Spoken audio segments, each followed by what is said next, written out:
Hi everybody, welcome back to the Feynman technique. This video is going to be an addendum to my example 22 video where I solved the Fresnel integrals using Feynman integration. And during the process of that, I got to this. And this was kind of an essential step in it in showing what the Fresnel integrals converge to. I will link to that video in the description to this video. But this is not as simple as it first appears. Now, see, we're taking t going to infinity, and a lot of people would just take it for granted that, well, we have e to the negative something going to infinity. Well, that works as long as this coefficient in front of the t there is is real. In fact, there's more work to be done to show that this goes to zero. I'm not going to be offering up any sort of formal proof or explanation of why this happens. Those techniques, I'm not very good at yet, and I'm not comfortable enough making a video with them. And B, it's beyond the scope of this channel. This channel's supposed to be understandable by people that have only completed like first and second semester calculus. So I'm going to attempt to show why this thing goes to zero using only methods that somebody with that level of knowledge would have. Plus Euler's formula. I put Euler's formula in there. Because that's not that hard. Most people with knowledge of first and second semester calculus, if they haven't been shown Euler's formula already, it wouldn't be that big a deal. Okay, so here we go. What do we have here? We're trying to show that this thing goes to zero. All right, so first of all, the first thing I'm going to do is I am going to break out Euler's formula here. So we're going to split this up into two limits. This is going to be the limit as t goes to infinity of the integral from 0 to 1 of, let's see, we're going to have I cosine of negative t squared x squared plus 1, but that's the same as cosine of the positive same. So we'll just say t squared x squared plus 1 over x squared plus 1 dx. I don't know why I have a du there. That's silly. That's dx. Oh, because in the video it was in terms of u. That's why I had the u there. But I decided to change it to x for this video. Okay. And then let's see. Euler's formula is cosine theta plus I sine theta. So plus I sine theta would give us a plus a negative of this, which would be negative that, but then we multiply it by that I. So we actually get a plus the integral from 0 to 1 of sine of t squared x squared plus 1 over x squared plus 1 dx. All right.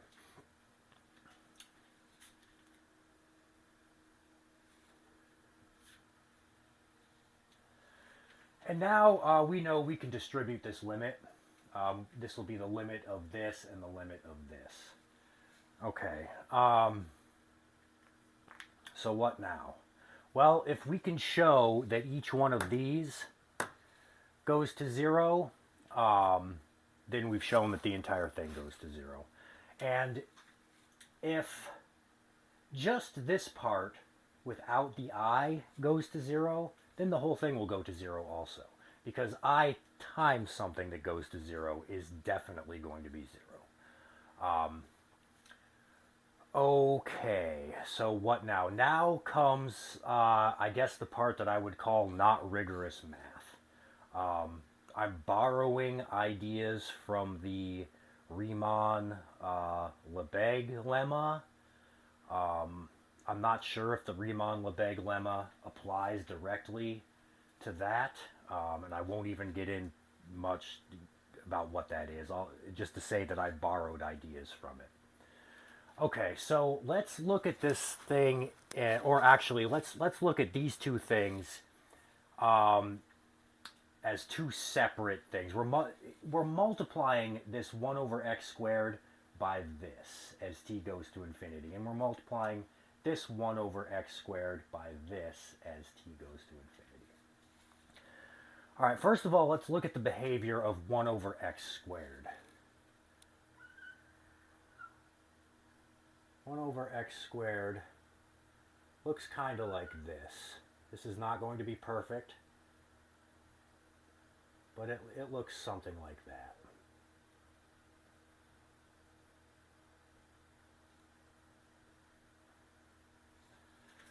Okay, and what do these things, both sine and cosine something, look like? Well, they more or less look like this. Now, this won't look exactly like these actual ones look like, but they do look something like this.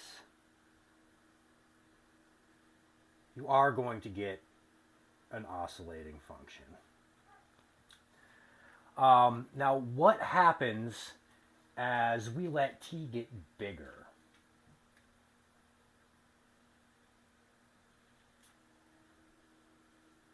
Well, I think most of you know what happens as we let t get bigger.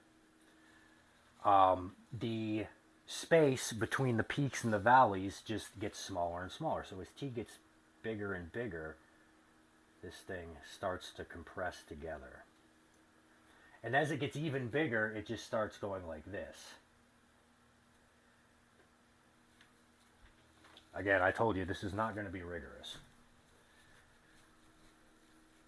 All right. What happens as t goes to infinity? What does that oscillation start to look like? It just starts to look like a solid black block, just completely filled in with oscillations going up and down, infinitely many times over a finite area.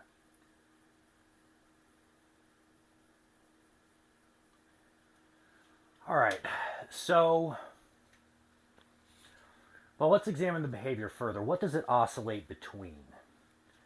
Well, the peak of each one of those oscillations is going to be a positive 1. And the valley of each one of those oscillations is going to be a negative 1. We know that sine and cosine both go, as they oscillate, from negative 1 to 1. So this is what we're going to end up with. It just oscillates infinitely rapidly over, there's an infinite number of those oscillations over any finite area. Okay, that's if t goes to infinity.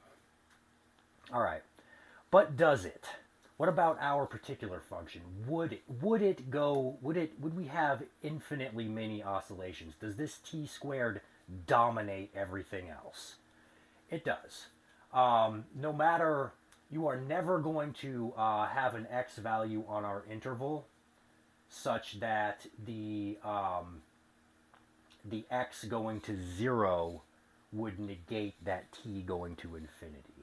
At 0, this expression inside the parentheses right here would become a 1, and if if t was infinitely large, then we would still have sine of something going to infinity, and the same for the cosine version. All right, so there shouldn't be any issues there. Okay, so now what? Well, we don't have either one of these functions alone. We don't have 1 over x squared plus 1, or these infinitely rapidly oscillating functions alone by themselves. These are multiplied by each other. Okay, so what happens along any x value, or any interval on our x value that we're interested in, and we're actually only interested in, this is the origin, from 0 to 1 for our x values. Okay, so we're going to have our f of this thing, we'll call, I don't know, it's just 1 over x squared plus 1. We're going to have 1 over x squared plus 1 times something that is oscillating infinitely rapidly over any finite interval on 0 to 1. Okay, so we're going to have this, which is oscillating infinitely rapidly between -1 and 1 times whatever value we have here. So we're going to have, it's just going to go up and down and up and down and up and down and up and down infinitely many times, again, over a finite area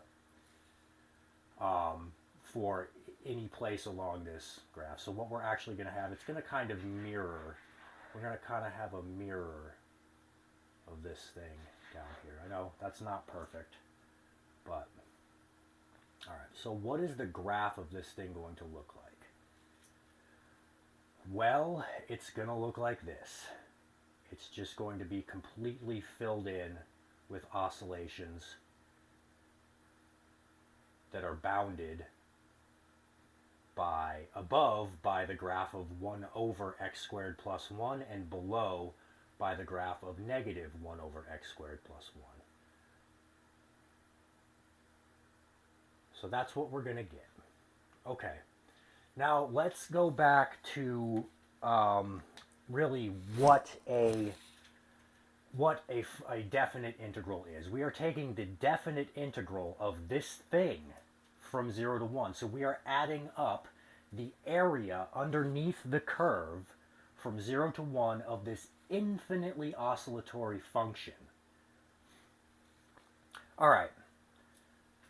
So let's just remember the Riemann sum version of, approximating a definite integral, where you take smaller and smaller and smaller and smaller intervals and just add up all the intervals.